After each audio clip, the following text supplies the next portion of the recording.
Hi everyone, I'm Kevin McKinnon with Triathlon Magazine Canada, and I am here with Canada's very own Ironman favorite, Lionel Sanders. How do you like that? Am I putting you on the spot here? Sure. Yeah, I guess so. It's all right. Sounds all right. Sure. Lionel coming off a fantastic performance in Penticton, but you couldn't get, well, I don't know, the conditions are pretty different here in Kona compared to Yeah, what you were dealing with in Penticton. yeah. Actually, it was quite hot that day in Penticton. I That's think the high reached nearly 41 Celsius, something like that. The humidex, anyway. But no, I mean the UV index here is like 13, and we're at the equator. So no, I certainly couldn't say the two are very similar. And then of course the competition is going to be significantly more fierce, and the course is quite challenging and much harder to swim. No wetsuit. They take my wetsuit away, unfortunately. But anyways, that's the name of the game. So Other than that, it sounds Oh, like yeah, it's totally the same. business as usual. What's it like? So, way back when, a year ago, you weren't coming to this race. And things changed dramatically as you, I don't know the nice way to put it, figured out how to swim. Yeah, I still wouldn't call it figuring it out. I mean, I'm muscling through probably a little bit better, but Dude, you swam 52 and change, I Yeah. think, in the Huala or whatever, Huala swim. That's a darn good swim. yeah, I mean, I'm certainly not complaining. Like when I got out of the water and I saw the people I had come out with, I certainly have never come out with those people before. Alicia Kay, for instance, wasn't too far ahead, and she oftentimes leads the women out of the water. And Kyle Buckingham, guys like this. So, I mean, we don't even need to really start the race on Saturday. I've already come and achieved and done what I wanted to achieve. So actually, from that standpoint, I mean, there's really no pressure or anything. I know my swim's moving in the right direction. I've basically, to Harry Wiltshire last year, he's the one who led out of the water in the actual race. He was 8 minutes and 47 seconds ahead of me. And then in the training swim, he was under 4 minutes ahead of me. So it's not apples to apples, but I'm pretty dang sure that I'm not going to be 8 minutes and 47 seconds down. So, I mean, that's been the goal for the year, and I'd say I'm pretty darn close to achieving it.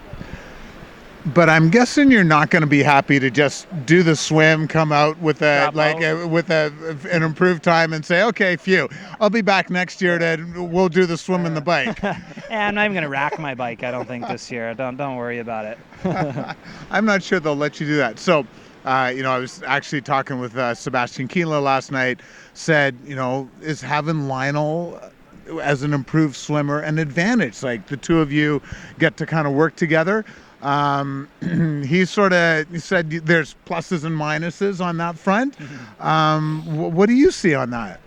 I mean, I definitely, an Ironman needs to be raced significantly differently than a 70.3. So I think I've proven myself at the 70.3 that I can both, bike well off of a good swim and then run well off of that bike.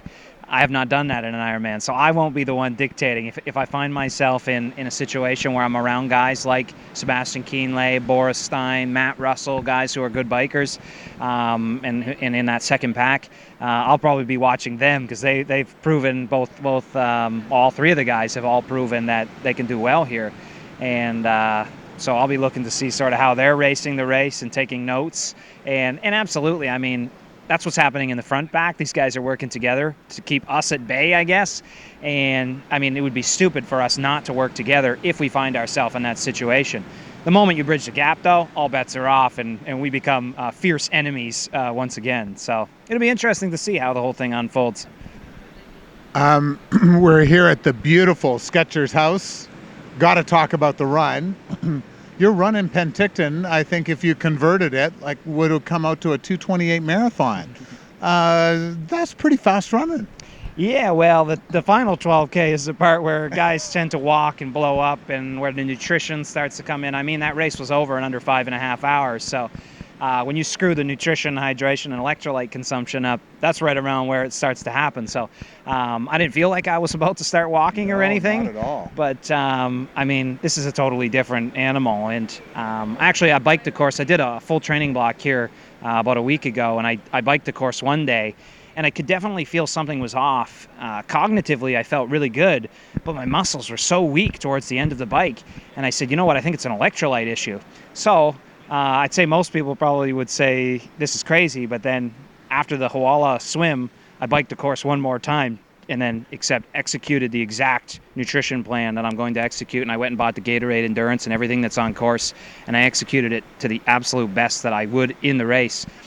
And anyways, for the final hour and 15 minutes, I pushed 315 watts as opposed to, muscles hurting and blah, blah, blah. So I have a good sense of my nutrition plan. And I think it's going to work this time around. So the real test will be Saturday, though.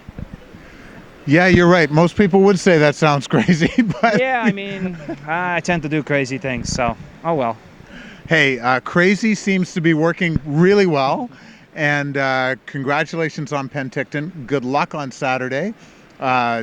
Swim as fast as you just did. Have a great bike and run fast too. And then everything else takes care of itself, right? Sure, indeed. Yeah, I mean, it's all about the journey anyway. So, and I'm already enjoying the journey. So the rest will just be icing. Well, pretty awesome icing. Good luck. Thank you for joining us here. This is Lionel Sanders.